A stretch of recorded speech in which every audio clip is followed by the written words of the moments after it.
بسم اللہ الرحمن الرحیم۔ السلام علیکم۔ سورہ کہف کی آیت 60 سے ایک واقعہ شروع ہوتا ہے۔ جتنا اس واقعے کے اندر پیش آنے والی باتیں پراسرار ہیں،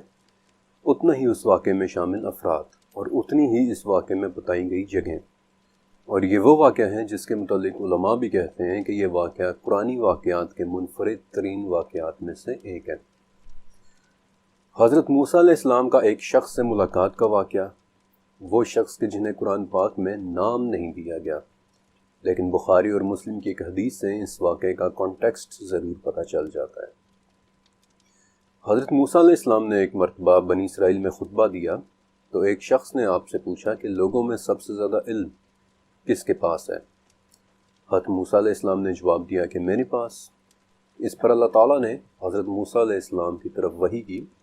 جو سورہ کہف میں ہے کہ آپ کو میرے بندوں میں سے ایک بندہ 2 دریاؤں کے ملنے کی جگہ پر ملے گا اور اسے میں نے اپنے علوم میں سے ایک علم عطا کیا ہے۔ حضرت موسیٰ علیہ السلام پوچھتے ہیں کہ یا اللہ، میں ان سے ملنا چاہتا ہوں۔ اس پر انہیں حکم دیا گیا کہ اپنے ساتھ ایک نمک لگی مچھلی لے لیں اور 2 دریاؤں کے ملنے کی جگہ پر جائیں، اور جہاں آپ سے مچھلی گم ہو جائے وہاں آپ کی ملاقات اس بندے سے ہوگی کہ جسے ہم نے اپنے پاس سے خاص علم عطا کر رکھا ہے، ایک ایسا علم کہ جو آپ کے پاس نہیں ہے۔ اس کے بعد حضرت موسیٰ علیہ السلام نے اپنے ایک خادم اور ان کے ساتھ ایک نمک لگی ہوئی مچھلی لی اور یہ دونوں سفر پہ نکلے، اور صخرہ یعنی چٹانی علاقے میں پہنچ کر وہ مچھلی زندہ ہو کر پانی میں چلی جاتی ہے۔ لیکن حضرت موسیٰ علیہ السلام کو اس بات کا علم نہیں ہوتا، اور جب آگے جا کر انہیں پتہ چلتا ہے کہ مچھلی تو پہلے ہی کہیں کھو گئی ہیں، تو وہ اپنے قدموں کے نشان دیکھتے دیکھتے واپس جاتے ہیں، اور پھر وہاں 2 دریاؤں کے ملنے کی جگہ پر انہیں ایک ایسا شخص لیٹا ہوا نظر آتا ہے جس نے اپنے گرد کپڑا لپیٹ رکھا ہے۔ حضرت موسیٰ علیہ السلام انہیں کہتے ہیں کہ میں آپ کے پاس اس لیے آیا ہوں تاکہ آپ کے پاس جو علم ہے آپ مجھے بھی وہ سکھا دیں۔ لیکن وہ شخص کہتے ہیں کہ آپ میرے ساتھ صبر نہیں کر سکیں گے، اور آپ اس بات پر صبر کر بھی کیسے سکتے ہیں کہ جو آپ کے علم کے دائرے سے باہر کی بات ہے۔ لیکن حضرت موسیٰ علیہ السلام اصرار کرتے ہیں اور پھر ان دونوں کا یہ سفر شروع ہوتا ہے۔ اب یہاں سے آگے کے واقعات آپ نے خود بھی سورہ کہف میں پڑھ رکھے ہوں گے، لیکن ذرا پچھلے 2 پیراگرافز کو دوبارہ ذہن میں لائیے۔ آپ نے کچھ نوٹس کیا کہ سوائے حضرت موسیٰ علیہ السلام کے نام کے اس پورے واقعے میں کسی ایک بھی جگہ، فرد، وقت یا اس علم کا کہ جو اس شخص کے پاس تھا بالکل بھی نام لے کر ذکر نہیں کیا گیا۔ اور اس کی ایک وجہ سمجھ میں آتی ہے، لیکن اس وجہ کے بارے میں بتانے سے پہلے میں آپ کو اس شخص کے بارے میں بتانا چاہتا ہوں جنہیں حضرت موسیٰ علیہ السلام نے 2 دریاؤں کے ملنے کی جگہ جا کر دیکھا تھا۔ حضرت ابن عباس رضی اللہ تعالیٰ عنہ کے مطابق وہ شخص حضرت خضر علیہ السلام تھے۔ ابن عباس یہ وہ صحابی ہیں جن کے قرآن سمجھنے کی صلاحیت کے حوالے سے آپ صلی اللہ علیہ وآلہ وسلم نے بذات خود دعا کی تھی کہ اے اللہ، ابن عباس کو حکمت اور تفسیر کا علم عطا فرما۔ خضر علیہ السلام ایک نبی تھے یا ولی ہم نہیں جانتے، ایون کہ یہاں تک بھی کنفرم نہیں ہے کہ وہ انسان تھے یا بقول کچھ علماء کے ایک فرشتہ تھے۔ آپ صلی اللہ علیہ وآلہ وسلم نے فرمایا کہ خضر کا نام خضر اس لیے ہوا کہ وہ ایک خشک زمین پر بیٹھے، لیکن جو ہی وہ وہاں سے اٹھے وہ جگہ سبزے کے ساتھ لہلہانے لگی تھی۔ آگے چل کر میں آپ کو ان کے متعلق کچھ اور بھی حیرت انگیز باتیں بتاؤں گا، لیکن ابھی بات کرتے ہیں اس پورے واقعے کو شروع کرنے والی نشانی کی،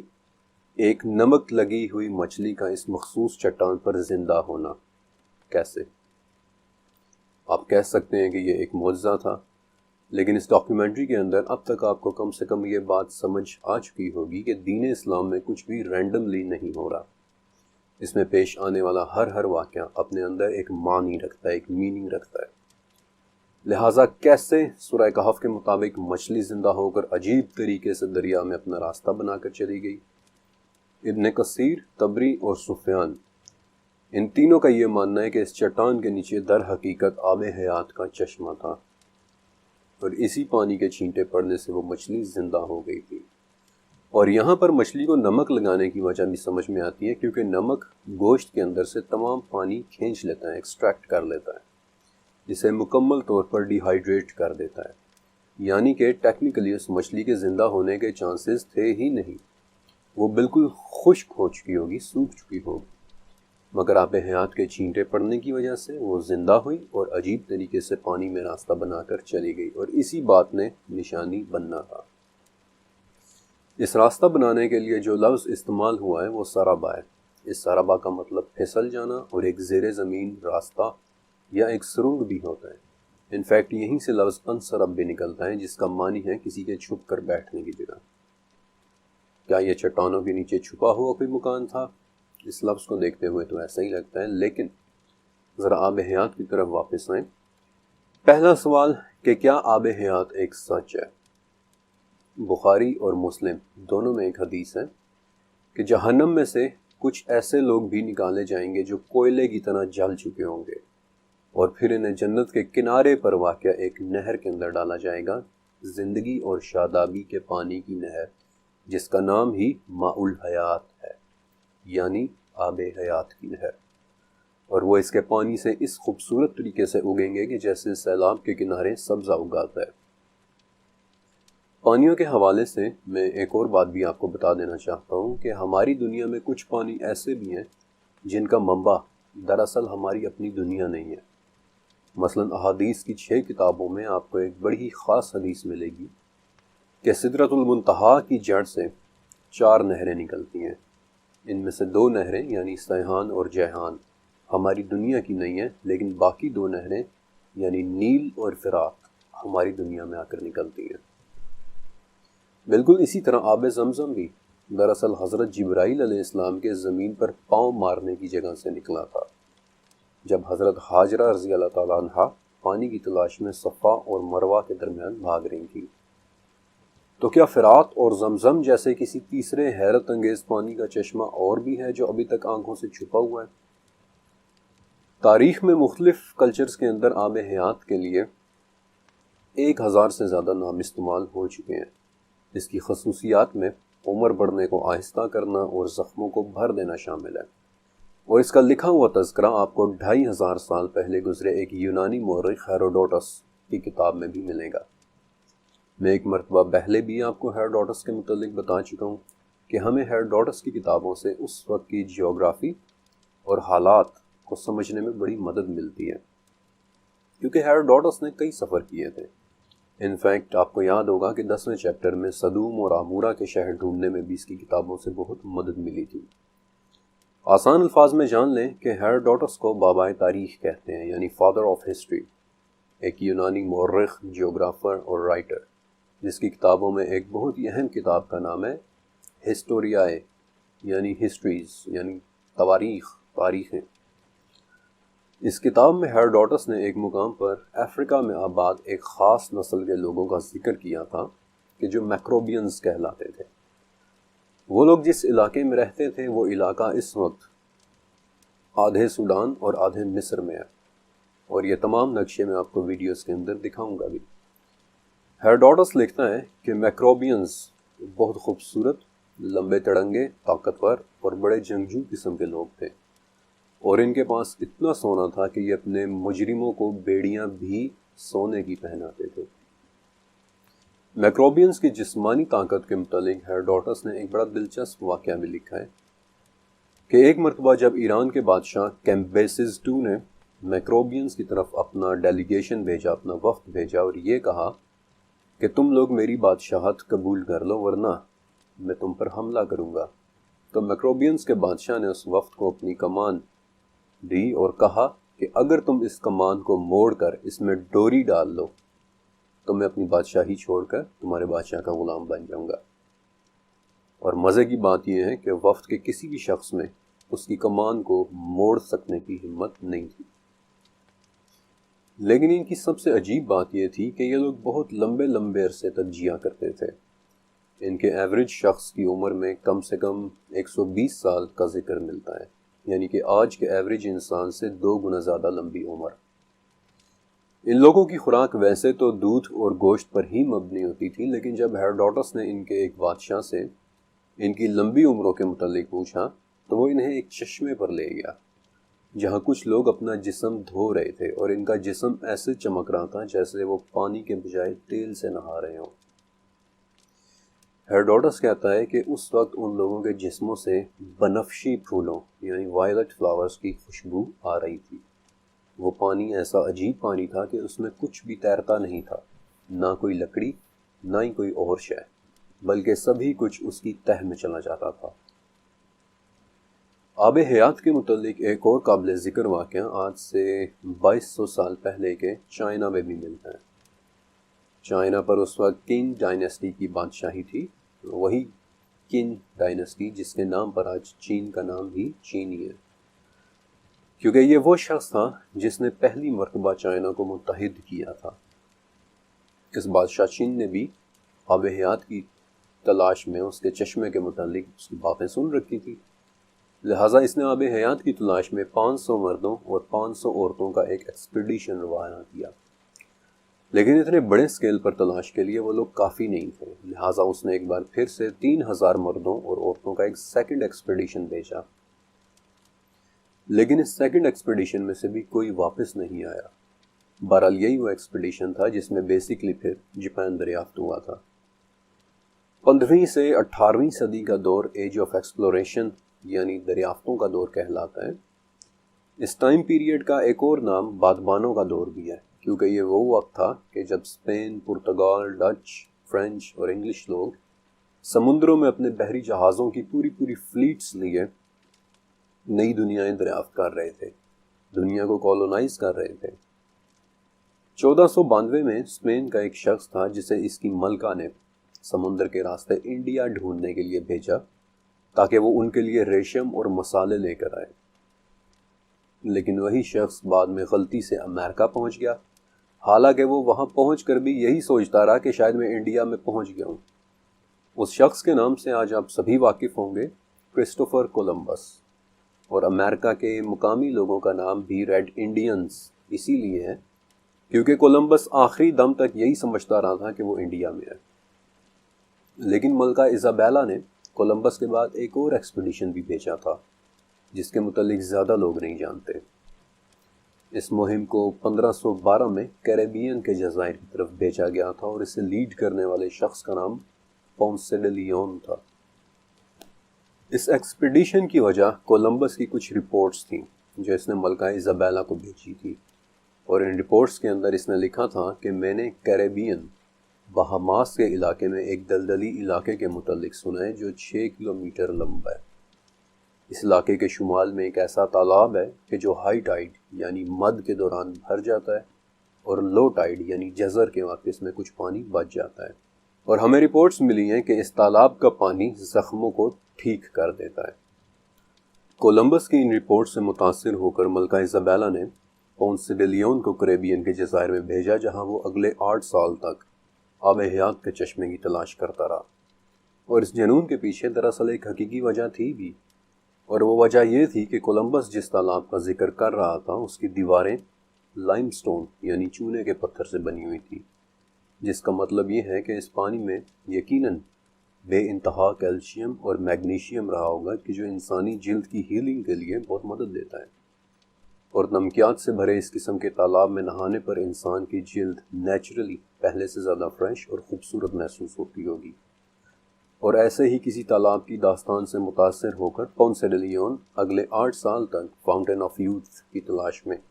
کریبینز کے جنگل کھنگالتا رہا، بلکہ اگر آپ میں سے کسی نے پائریٹس آف دی کریبین کا 4تھا پارٹ دیکھا ہے تو اس میں پونسے ڈے لیون کے اسی فاؤنٹین آف یوتھ کا کانسیپٹ موجود ہے۔ آب حیات کے متعلق نسبتاً ایک عجیب و غریب ریفرنس 338 عیسوی میں لکھی ایک کتاب الیگزینڈرز رومانس میں ملتا ہے۔ اب یہ کتاب آپ صلی اللہ علیہ وسلم سے پہلے کے دور میں لکھی گئی تھی، اور اس کی اوریجنل لکھائی تو گریک زبان میں ہوئی یعنی یونانی زبان میں، لیکن بعد میں اس کے مختلف تراجم بھی ہوئے۔ اس کتاب کے نام میں موجود لفظ رومانس دراصل رومانٹک والا رومانس نہیں، بلکہ 16ویں صدی کی انگلش میں رومانس روزمرہ کے کاموں کو کہتے تھے۔ اس کتاب کے اندر الیگزینڈر یعنی سکندر اعظم، جسے آدھی دنیا کا فاتح سمجھا جاتا ہے، وہ خضر نام کے ایک شخص سے ملتا ہے جو آب حیات میں ایک مچھلی ڈال کر اسے دکھاتے ہیں کہ وہ زندہ ہو جائے گی۔ اس واقعے کے اندر کتنی صداقت ہے آئی ڈونٹ نو، مجھے نہیں پتا، لیکن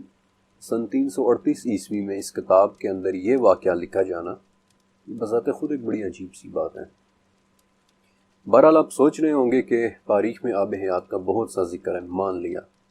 لیکن یہ سب تو شاید فرضی کہانیوں سے زیادہ کچھ بھی نہیں ہے۔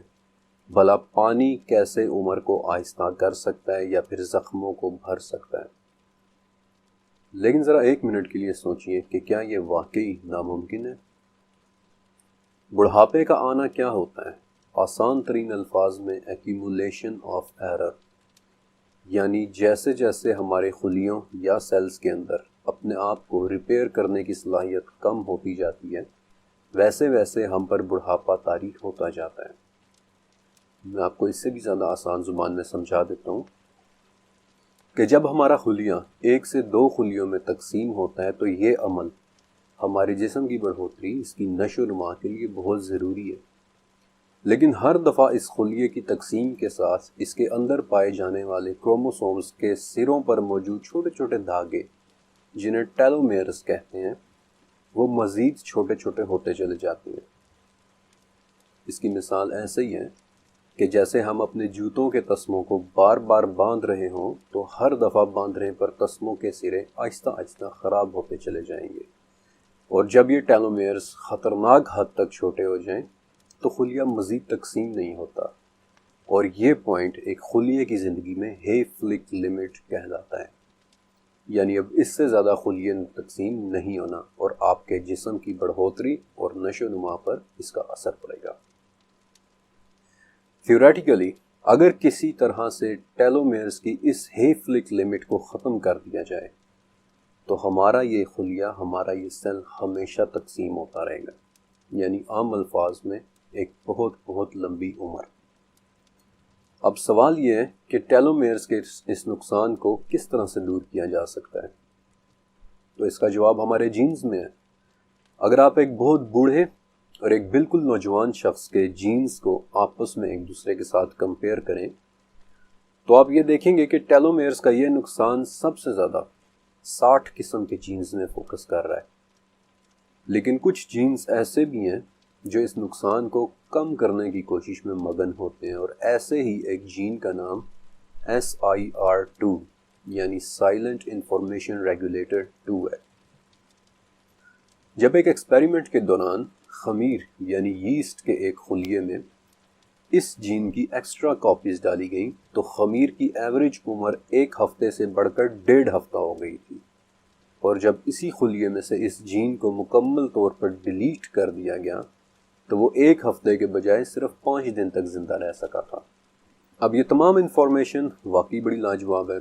لیکن مجھے اندازہ ہے کہ عام میں سے سبھی لوگ اتنی ٹیکنیکل گفتگو کو پسند نہیں کرتے، اس لیے میں مزید ٹیکنیکل ریسرچ کے بارے میں نہیں بتا رہا، لیکن چند عجیب اور حیران کن باتیں میں آپ کے ساتھ ضرور شیئر کرنا چاہتا ہوں کہ یہ ساری ٹیکنالوجی جینیٹک ریپیئر میکانزم کہلاتی ہے، اور ابھی ہمارے پاس اس لیول کی ٹیکنالوجی نہیں آئی کہ جو ہمارے جسم کے تمام خلیوں میں ہوئے ڈیمیج کو ریپیئر کر دے۔ البتہ ہمارے پاس کچھ ٹیکنالوجیز واقعی ایسی ہیں کہ جو بذات خود کسی حیرت کدے سے کم نہیں ہے۔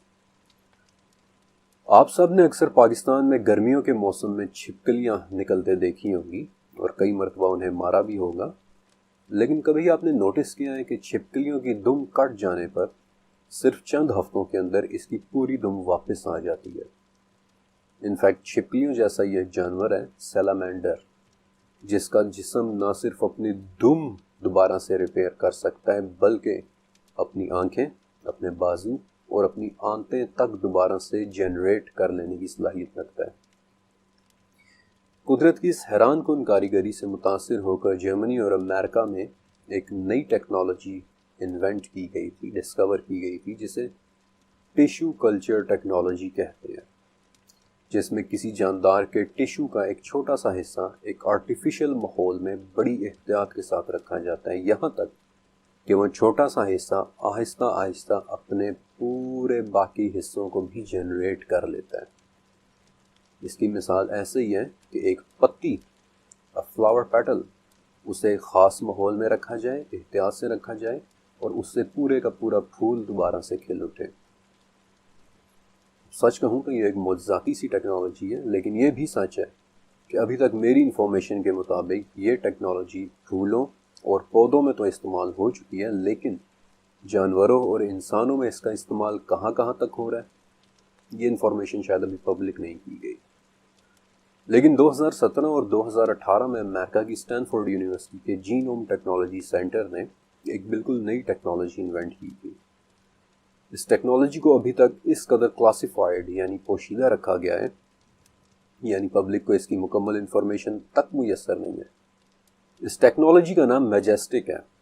MAGESTIC، جو کہ میجسٹک MAJESTIC کا سینونیم ہے، یعنی کوئی ایسی چیز جو بے انتہا دلکشی اور خوبصورتی کی حامل ہو۔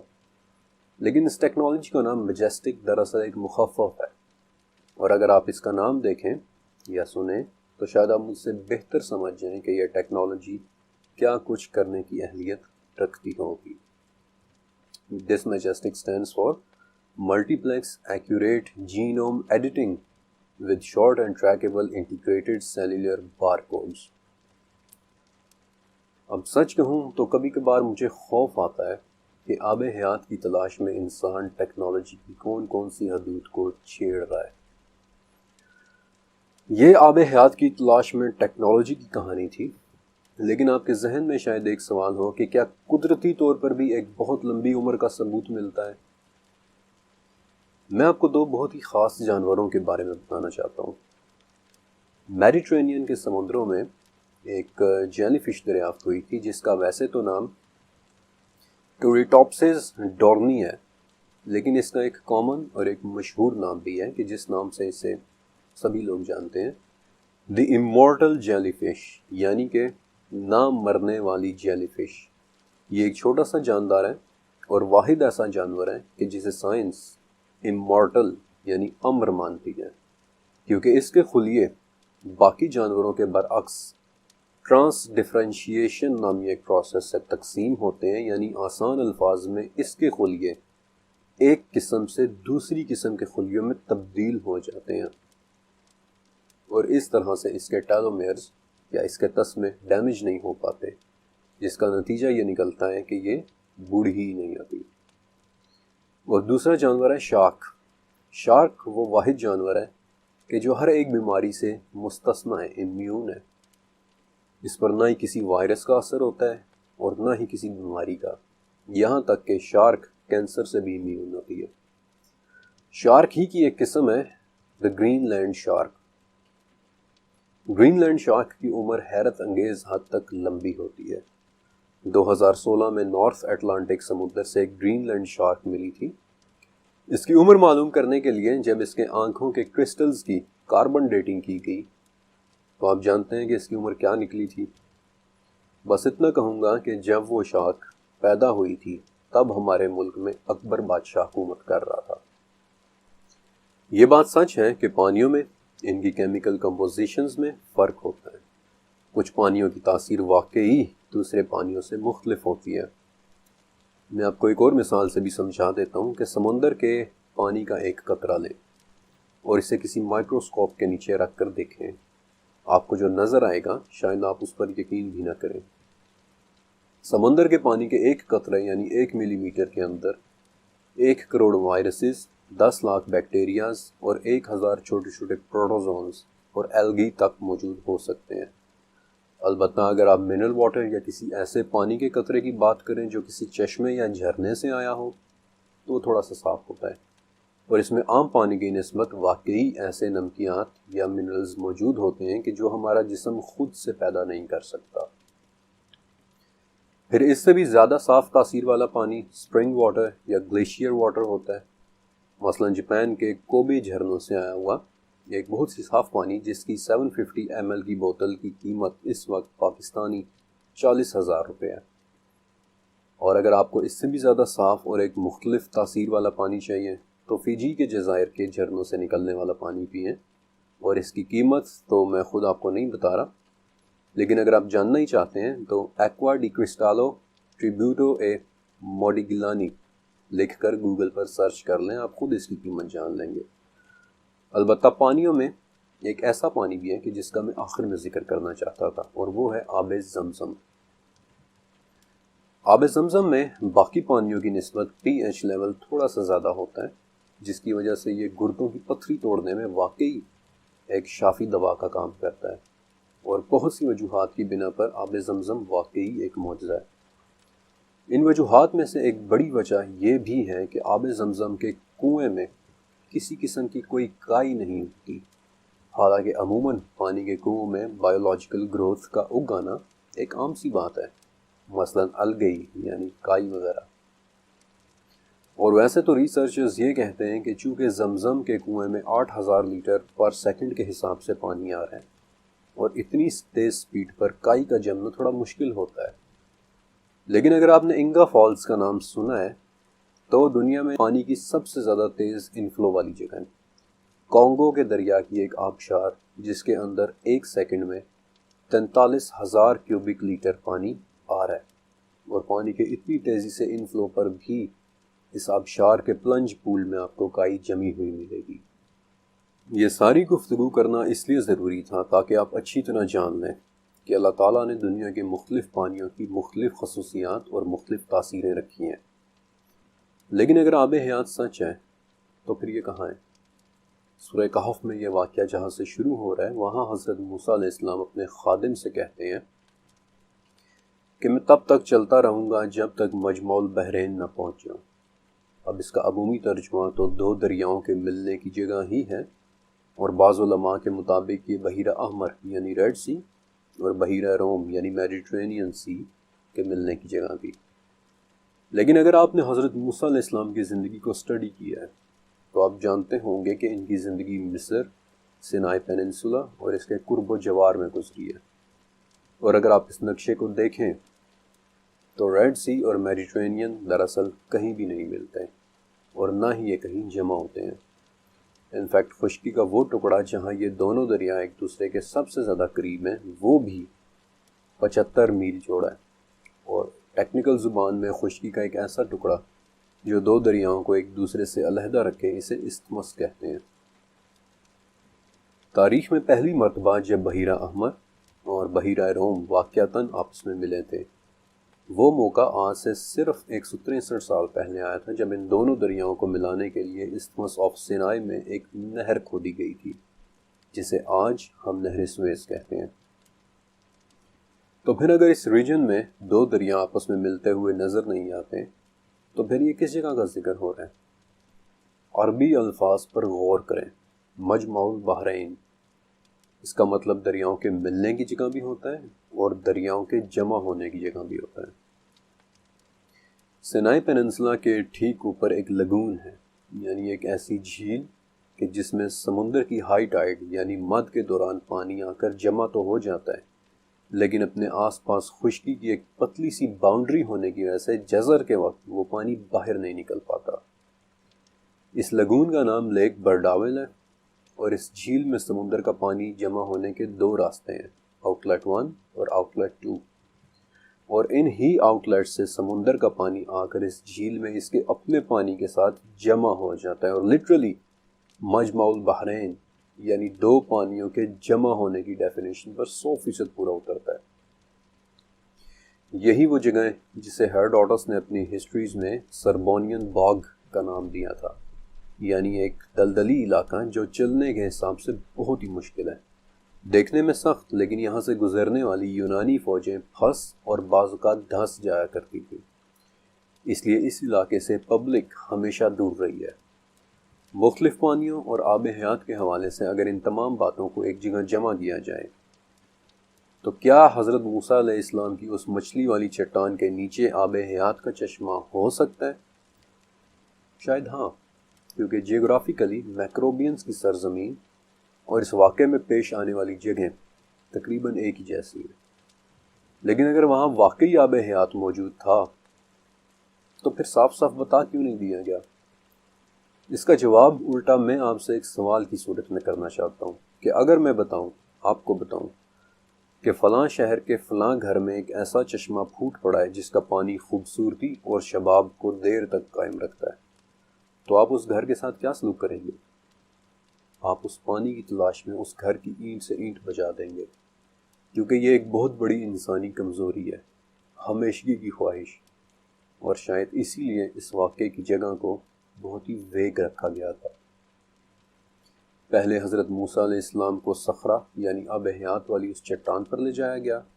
پھر انہیں مجمع البحرین کی طرف لے جایا گیا، پھر انہیں واپس صخرہ تک لایا گیا۔ یعنی آپ کہیں بھی اس واقعے میں موجود کوآرڈینیٹس اور ڈائریکشنز کو ٹریک کر ہی نہیں سکتے، اور میں بھی آپ کو صرف مجمع البحرین دکھا سکتا ہوں، لیکن ایگزیکٹلی وہ چٹان کون سی ہے یہ شاید کوئی کبھی نہ جان سکے۔ رہی آب حیات کی بات، تو شاید آج بھی وہ مجمع البحرین کے قریب کسی چٹان کے نیچے آنکھوں سے چھپا ہوا ہے، جس کے گرد موجود دلدلوں کی وجہ سے کوئی گم کر بھی اس تک نہیں پہنچ سکتا۔ لیکن وہاں بیٹھے حضرت خضر علیہ السلام، ان کے بیٹھنے کی جگہ کا سبز ہو جانا، آب حیات کی نہر کے کنارے سے ان لوگوں کا سبزے کی طرح اگانا، شاید یہ تمام باتیں کہیں نہ کہیں آپس میں کنیکٹ ضرور ہو رہی ہیں۔ اس دنیا اور اس دنیا سے باہر ہمارے رب ذوالجلال کی ایسی ایسی نشانیاں موجود ہیں کہ ہر دفعہ ان کی طرف دیکھنا ہمیں مبہوت کر دیتا ہے۔ مثلا جولائی 2011 ہماری دنیا سے